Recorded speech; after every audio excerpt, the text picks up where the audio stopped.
Bonjour Gérard. Bonjour Grégory. Écoute, c'est encore un plaisir de se retrouver pour discuter un peu d'outils no-code de formation. On a beaucoup écrit ensemble sur le no-code ces dernières semaines, parce qu'il y a vraiment des choses qui se passent très intéressantes dans ce sujet. Mais avant d'aborder le cœur du problème, on va dire, de rentrer dans le vif du sujet, je voudrais que tu te représentes. Alors, je vais pas te faire répéter à chaque fois les mêmes choses, mais que tu te représentes en quelques mots et puis que tu nous dises quand même un peu plus clairement pourquoi toi, tu utilises des outils no-code pour faire de la XR. Merci donc de cette introduction. Je suis donc Gérard Bernasconi. Je me spécialise depuis maintenant quelques temps dans l'enseignement du no-code et la veille sur le no-code pour nos outils immersifs AR et VR. Voilà. Alors, maintenant je me suis présenté, je dirais que ces choix vers le no-code ont deux raisons d'être. Rapidement, la première raison, c'est que j'ai abordé beaucoup la VR et la R via des outils comme Unity. Et ça a été complexe. J'ai eu besoin de développeurs. Je connais maintenant très bien Unity, mais je ne code toujours pas. Mais c'est long, c'est compliqué, ça demande des budgets importants. La deuxième raison, c'est que maintenant que j'ai pu utiliser du no-code, je dis bien performant, donc qui est quasiment au niveau de ce que j'ai pu faire avec le code, je dirais que ça peut être, et j'y crois fermement, des outils pour permettre à la XR de percer un peu plus que ce qu'elle perce actuellement. Parce qu'il est clair que nous sommes encore sur un marché de niche qui se développe lentement, mais pas à tous les niveaux, notamment des PME, par exemple. Alors, pour être précis, tu as exploré beaucoup de solutions sur le no-code, tu as pu faire des benchmarks de beaucoup de solutions et tu as choisi spécifiquement deux outils comme outils de formation en fait, Niantic Studio et SimLab VR Studio. Je voudrais en quelques mots, avant d'aller explorer un peu plus ces solutions, que tu nous expliques pourquoi ces deux-là se sont détachés des autres. Alors déjà, ils se sont détachés par écrémage d'autres solutions qui ont disparu du marché. Pour certaines, je dirais malheureusement. Pour d'autres, elles ont été rachetées par des géants, un petit peu comme Adobe. Et c'est vrai qu'au final, nous avons maintenant deux types de solutions, on va dire, no code, soit des solutions très simples qui peuvent être intéressantes pour du prototypage ou de la formation très simple, et elles existent pour certaines depuis un certain temps. Mais ma volonté était quand même d'atteindre un certain niveau d'interactivité tout en restant simple à utiliser. Et à force de veille et de tests, j'ai pu extirper de. On ne peut pas dire qu'il y en a des dizaines et des dizaines sur le marché, bien sûr, il y en a assez peu en vérité, mais j'ai pu extraire en tout cas SimLab VR Studio, qui offre en fait sous toutes ses facettes un intérêt. L'abonnement est peu coûteux, l'outil est très puissant et l'équipe, quand on les sollicite, est réactive. Et pour Niantic Studio, cette fois-ci, c'est par rapport aussi à une expérience personnelle que j'ai eue sur ma partie artistique. L'AR est assez complexe et c'est un outil très très simple qui ressemble à un Unity mais extra hyper simplifié, beaucoup plus par exemple que l'outil de Snapchat. Voilà, on peut faire une petite comparaison. Lens Studio de Snapchat reste puissant et compliqué et toujours très buggé malheureusement. L'outil de Niantic Studio est encore, on va dire, plusieurs niveaux au-dessus en termes de simplicité et bénéficie de l'expérience de Niantic. Il ne faut pas oublier que c'est toujours Pokémon Go à la base, entre autres. Et Niantic a une grosse expérience là-dessus et viennent de sortir cet outil. Il faut Bah, savoir qu'il est assez récent, mais Niantic ne sont pas des genoux. C'est parfait. Donc on peut peut-être justement voir un petit peu plus Niantic Studio. Comme tu dis, on a l'habitude de plutôt de parler de Niantic pour Pokémon, qui a un gros succès, hein, donc ça montre au moins qu'ils savent de quoi ils parlent. Mais est-ce que tu peux nous présenter l'outil? Quels sont ses usages? À quoi il sert peut-être un peu plus? Quelles sont les fonctionnalités qui servent un peu plus que les autres? C'est quoi ce studio? Alors, ce Niantic Studio, c'est un outil qu'a donc sorti Niantic il y a peu de temps, qui va nous servir à faire de la réalité augmentée essentiellement. Bien que j'ai aperçu une icône de casque VR dans un coin, Hmm. donc je pense que l'outil permettra aussi de faire de la VR, mais surtout c'est de la WebXR.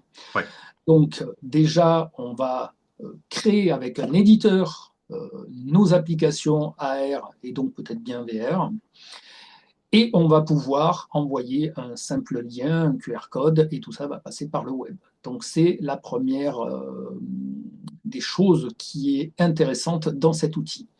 La deuxième chose, c'est que son interface est assez simple pour toute personne qui a quand même un peu abordé, on va dire, le graphisme 3D, mais avec des outils très simples, hein. Je ne parle ni de Maya, ni de Blender, c'est beaucoup, beaucoup, beaucoup plus simple que ça.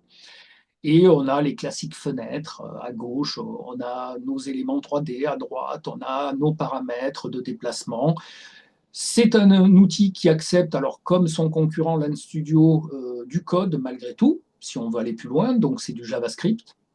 d'accord. Et mis à part ça, on peut tout faire, enfin, tout ce qui est relativement basique, en utilisant absolument pas de code. Donc, apporter de la 3D, simuler un téléphone pour voir ce que nos interactions vont faire, utiliser des layers d'interface, du texte, des boutons.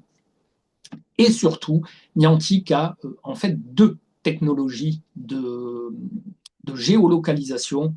Il y a Lightship et Eighth Wall, donc le huitième mur. Hmm.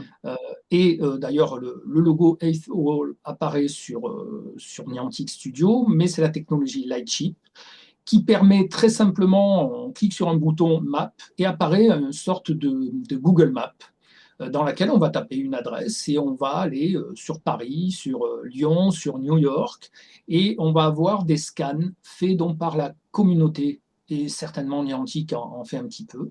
Et ces scans 3D vous permettent de retrouver dans des lieux sur la planète des localisations, on va dire, plus précises que le Google Maps Tile classique. Donc voici ces points forts. Après, pour répondre à ta question de euh, qu'est-ce qui se fait le plus. Ouais, c'est ça, parce que juste pour préciser, tu vois, tu as bien insisté là sur cette carte, sur cette géolocalisation. On a l'impression que c'est quand même un truc très très important dans ce produit-là. Oui, il a été mis en avant. Clairement, il y a un accès direct depuis l'interface. Moi qui ai pu utiliser Lightship sur Unity, eh bien, il faut aller sur le site de Niantic, aller chercher la fenêtre qui est planquée quelque part de cette espèce de Google Maps, récupérer, alors, télécharger le mesh 3D, le réincorporer dans Unity pour avoir la localisation. C'est assez complexe. Là, Hmm. ça se fait en 2 clics, très D'accord. exactement. Et il suffit de dire je charge l'élément, il apparaît dans la scène, ses paramètres dans la fenêtre de droite, et à partir de là, on peut mettre nos objets 3D à l'intérieur. Alors, bah, Alors, justement, hein, les fonctionnalités, enfin les qu'est-ce qu'on en fonctions, fait? les usages. Qu'est-ce qu'on en fait? Alors, les usages peuvent être intéressants cette fois-ci pour diverses entreprises et divers domaines. C'est vrai que Niantic pousse vers le jeu. Il faut être honnête, bon, Pokémon Go On les oblige, connaît pour ça. on les connaît pour ça. Ceci dit, quand on parle de localisation, on peut penser tout de suite à la construction, le bâtiment. Rien n'empêche donc d'aller scanner son propre lieu, puisque on peut scanner, on envoie ça chez Niantic et Niantic valide les scans. Euh, Dans l'ancienne technique que moi j'ai utilisée, il fallait faire environ 5 scans du même endroit à quelques heures de différence dans la journée. Aujourd'hui, je n'en suis pas totalement sûr parce que moi, je me suis concentré sur l'outil.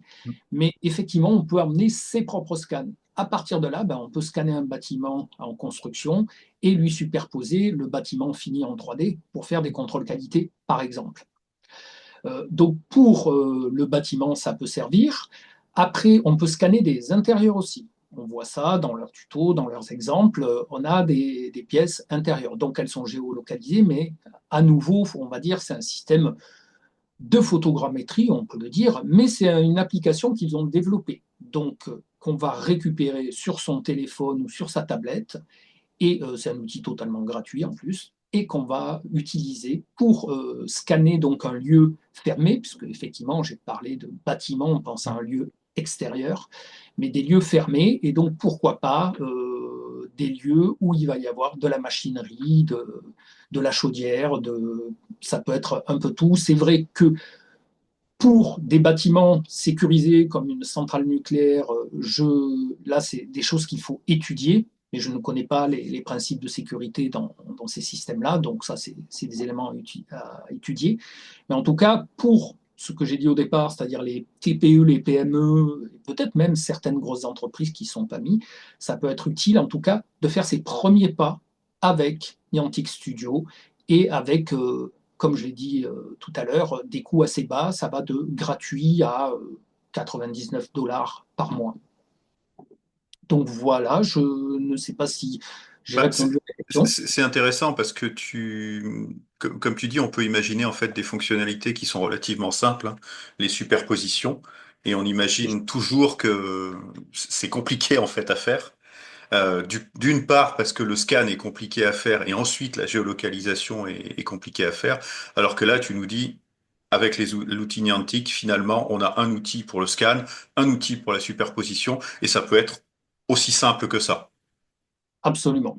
En tout cas, d'après eux, c'est au centimètre près à vérifier. On sait tous que l'AR a bon, ben, des soucis qui lui sont propres et qu'il y aura toujours de temps en temps un petit glissement, un petit flottement. Mais je pense que le système de scan lié à un système GPS latitude-longitude, c'est comme ça aussi que Snapchat fonctionne, à la différence que Snapchat, ben, il faut avoir déjà l'appli Snapchat et on a aussi ce logiciel Lens Studio qui est assez puissant, mais plus complexe à apprendre.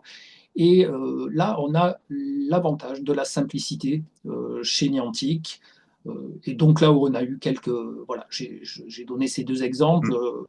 Pour tout ce qui était intérieur machinerie, je pensais par exemple à de l'aide à distance, de la maintenance à distance, des choses comme ça qui peuvent être aussi utilisées puisque bon, on a des possibilités collaboratives également.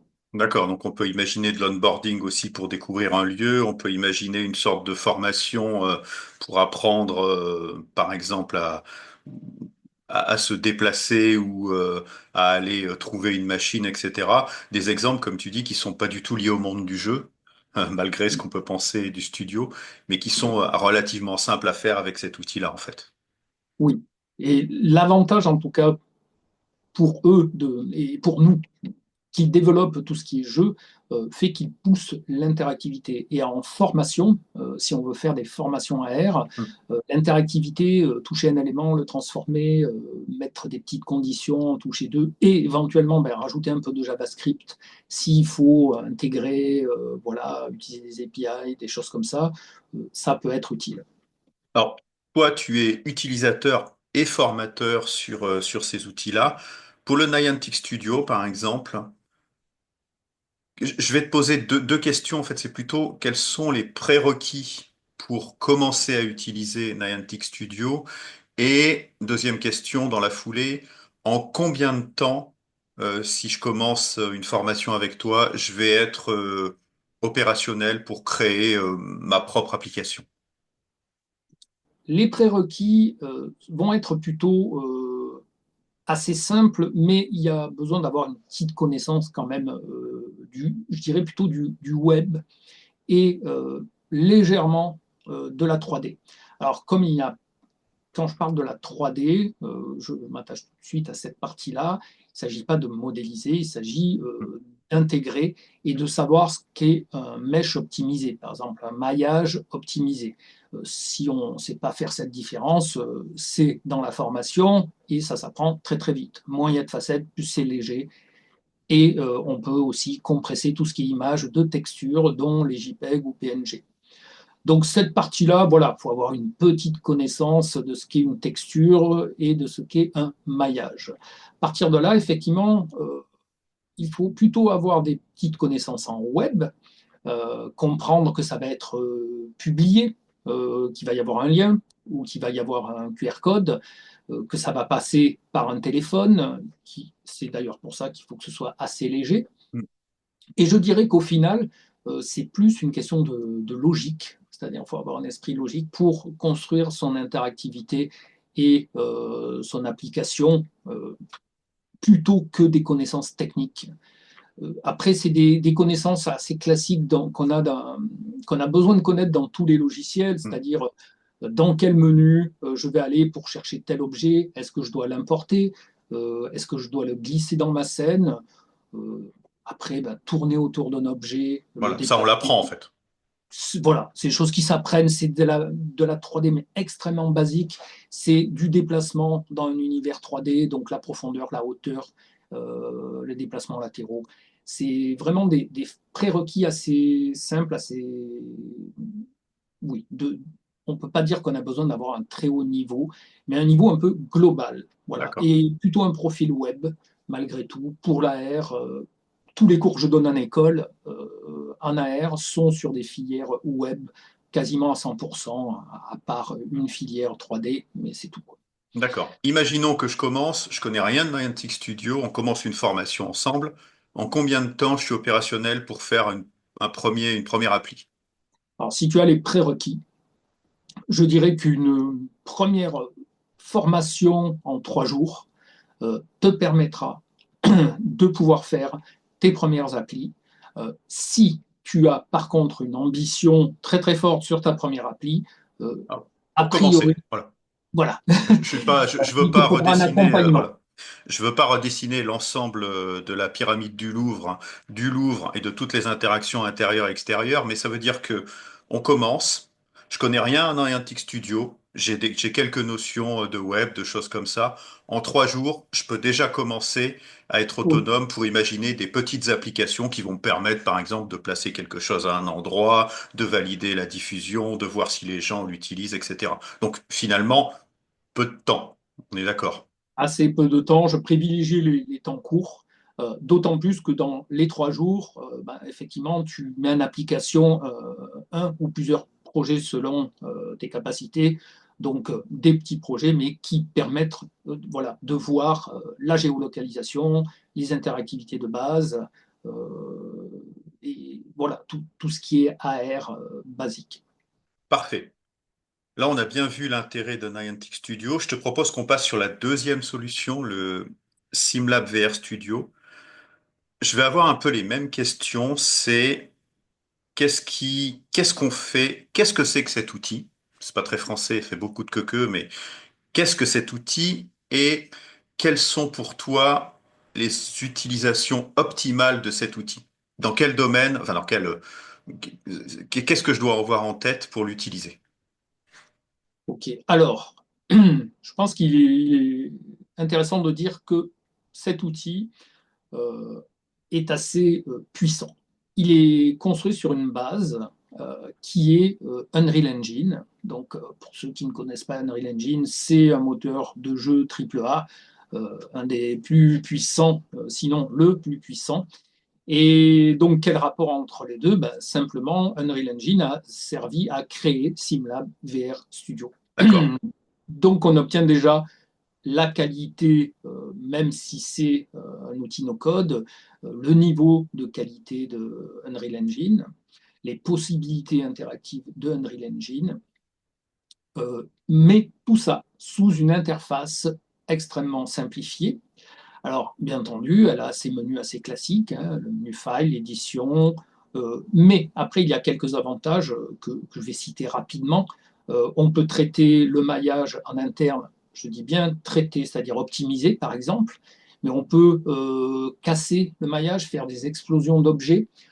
On a tous les émetteurs de particules possibles. Alors ça va nous permettre à quoi?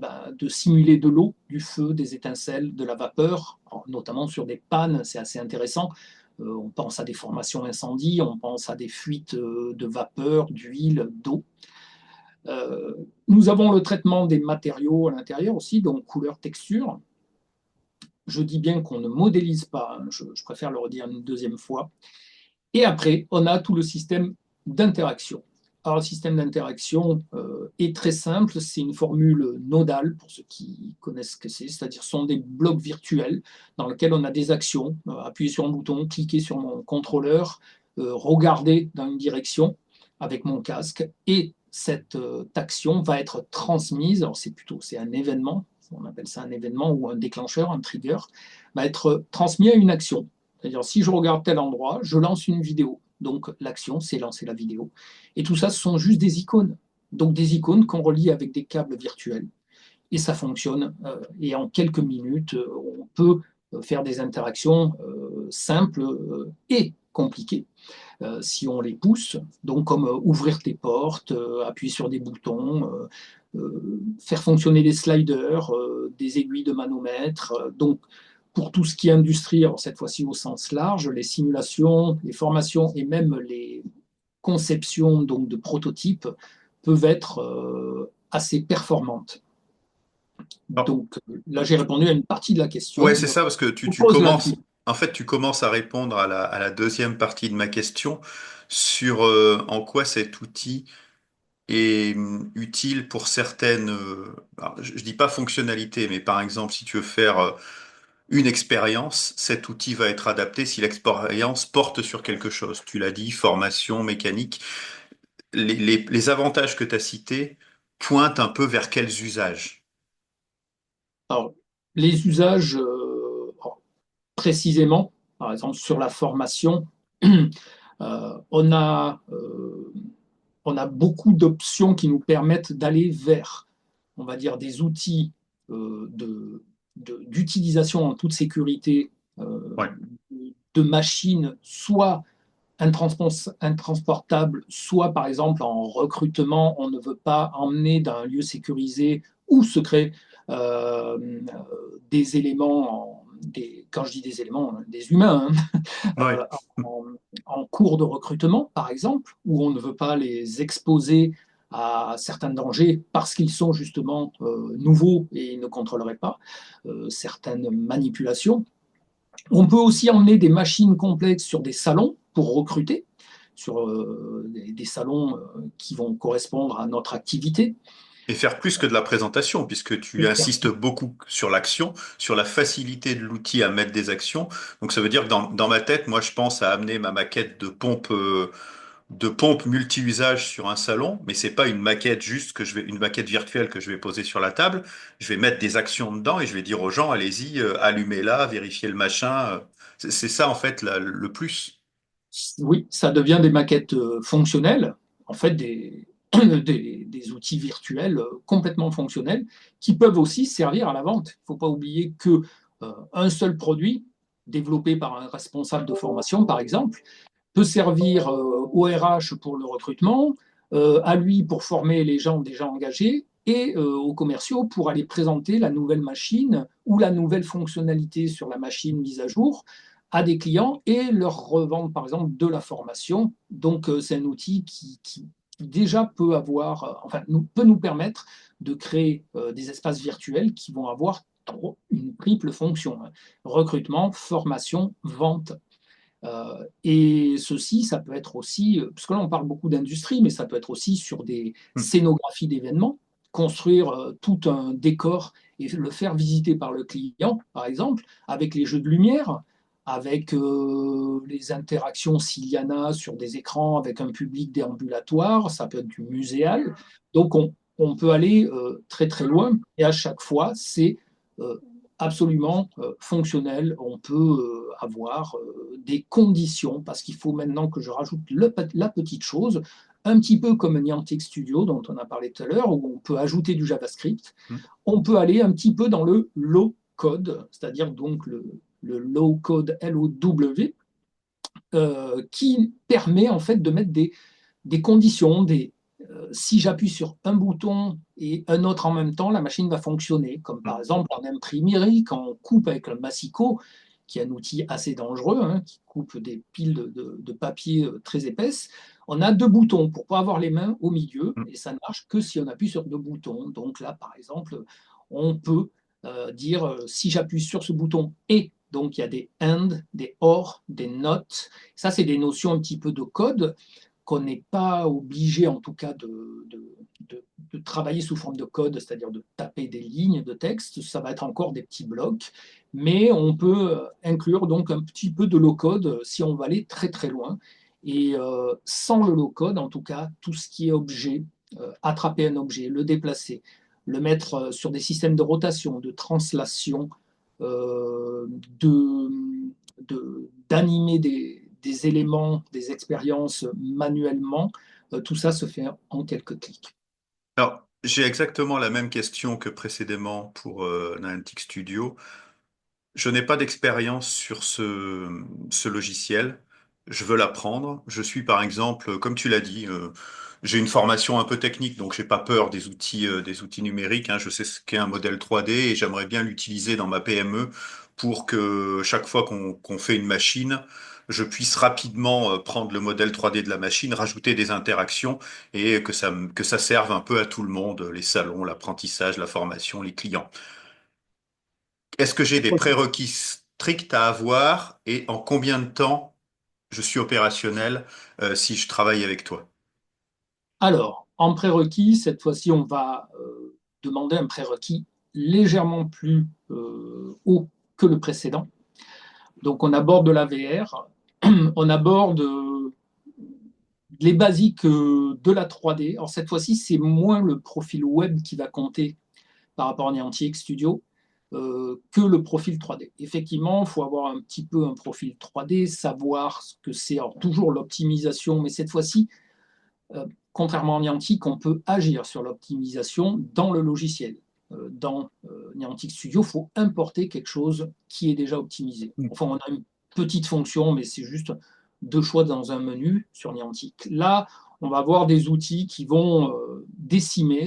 La fonction de décimation, c'est enlever des facettes sur la 3D dans le logiciel. On va avoir aussi la possibilité de changer les couleurs, les textures. Donc, ben, il faut comprendre comment fonctionne le changement de couleur, rajouter de la roughness, du métal, de la brillance, de la lumière qui est émise par l'objet, donc de l'émissive. Donc ça, c'est des notions hein, qu'il faut connaître. Il ne s'agit pas de les créer, mais de les régler dans cet outil. Et bien entendu, les particules aussi. Bon, comment ça fonctionne? Ben, on a un petit point qui émet des particules qui vont ressembler à de l'eau, à des étincelles, à du feu. Donc, il faut le placer quelque part, régler son débit. Voilà. Donc, c'est des choses pas très compliquées en vérité, mais c'est bien d'avoir de petites connaissances en 3D. Et encore une fois, là, on a un point commun avec Niantic, c'est la logique. Voilà.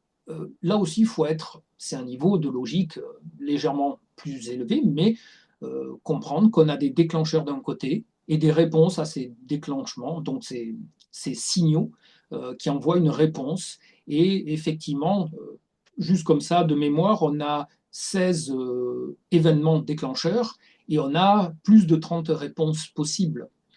SimLab VR Studio propose aussi quelques particularités assez puissantes que j'ai envie de décrire, et notamment l'intelligence artificielle. Vu que l'intelligence artificielle est quand même le sujet du moment et de toutes les manières le sujet du futur, euh, on a dans SimLab VR Studio un agent IA, donc un agent d'intelligence artificielle, qui nous permet de converser. C'est-à-dire qu'on va pouvoir travailler à l'oral avec lui parce que SimLab VR Studio a déjà le système de commande vocale qui existe. J'ai parlé de clic, j'ai parlé de regard, mais on a des fonctions aussi puissantes que la reconnaissance des mains, donc par le casque VR et ses caméras. Donc pas uniquement les contrôleurs, et la commande vocale qui va être enregistrée par le micro du casque. Et cette commande vocale donc, nous permet de déclencher des événements, mais aussi de converser avec l'intelligence artificielle et aussi de converser en collaboratif parce que c'est un outil collaboratif. Alors, tu nous as fait donc la description de ces deux outils-là. On comprend bien. Enfin, je pense qu'on a bien compris l'avantage hein, de l'utilisation de ces outils et puis aussi l'avantage du no-code ou du low-code. Comme tu as dit, en fait, si je te suis bien un peu, les bons outils de no-code ont toujours des possibilités low-code parce que quand tu veux aller un peu plus loin, c'est dommage d'être complètement lié par un pur no-code. Je voudrais que tu nous parles un petit peu, toi, de la vision que tu as de l'évolution de ces outils-là. En faisant un peu de rappel, on l'a dit au début, hein, on a fait ensemble des salons no code, on a discuté un peu avec les gens, on a vu l'évolution de ces outils.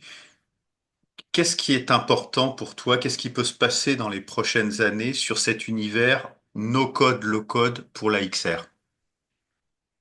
Moi, je suis fermement convaincu, alors ça, c'est tout le monde le dit, tout le monde est fermement convaincu. Euh, mais franchement, j'y crois vraiment. Les outils no-code vont nous permettre à nous, passionnés et professionnels de l'immersif, de pouvoir nous démocratiser auprès d'un public qui encore soit du mal à comprendre l'utilité de ces outils, soit en ont peut-être un peu peur, notamment au niveau des coûts.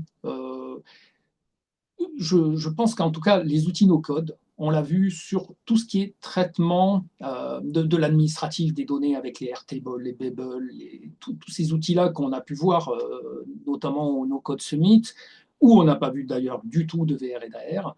Euh, on voit l'influence qu'ils ont sur ces outils-là.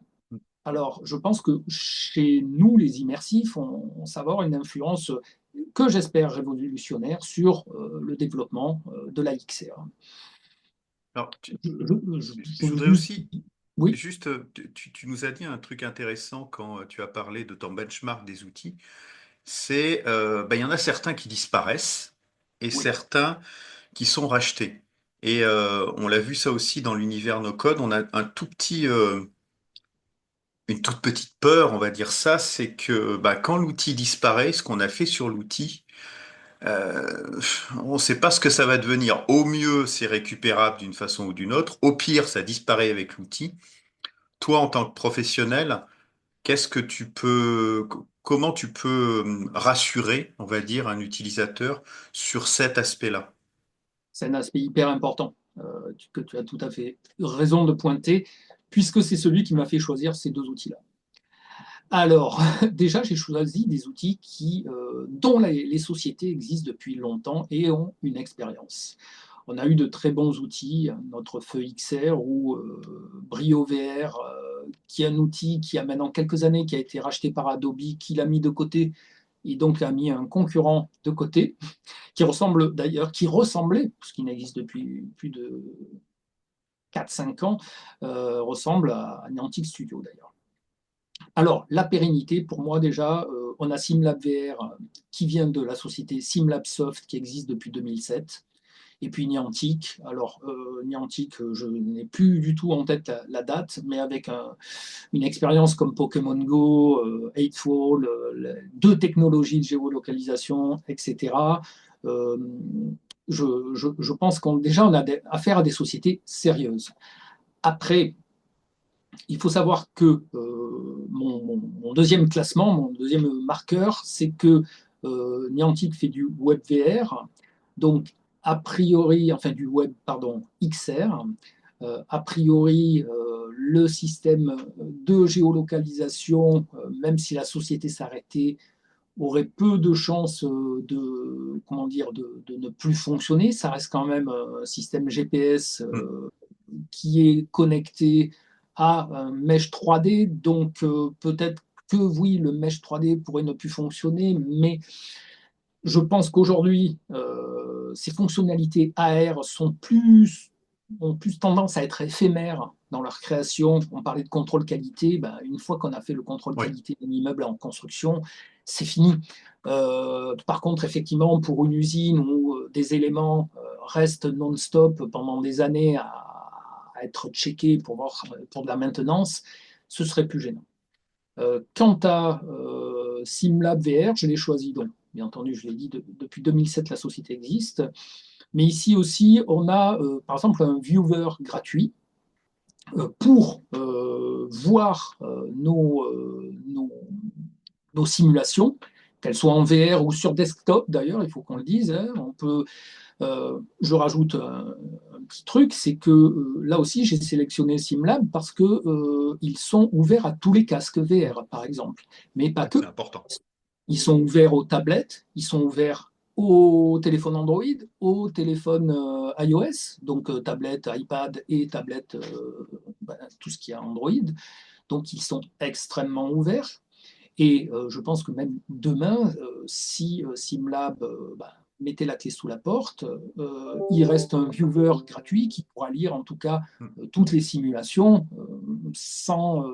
Alors peut-être qu'un jour, effectivement, les OS ne prendront plus en compte certaines librairies liées au viewer SimLab, mais en tout cas, je pense que Ouais. ça peut On durer aura un de peu de temps pour le nombreuses voir années. venir.